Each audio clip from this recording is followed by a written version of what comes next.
اللغات. انت دلوقتي لو اتعلمت لغه انا اديتها لك وخلاص مشيت، لو ما اشتغلتش عليها ايه اللي هيحصل؟ هتنساها.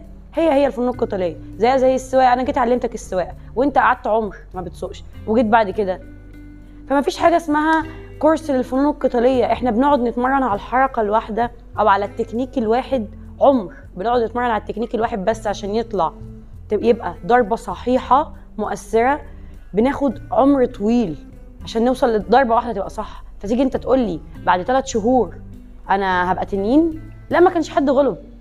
علشان انا في ناس كتير قوي بتكلمني يا كابتن بعد اذنك احنا محتاجين نتعلم دفاع عن النفس، بس هو انا بعد قد ايه هبقى تمام؟ يعني انا هاخد وقت قد ايه؟ لا، ما هو مفيش حاجه اسمها كده. مفيش حاجه اسمها انا هجيلك هنزل معاكي شهرين بس عايزه في خلال الشهرين دول ابقى بطير في الجو. لا، اصل انا مش ساحره. اتكلمت في الموضوع ده قبل كده. هي حوار الاونلاين. يا كابتن لو سمحتي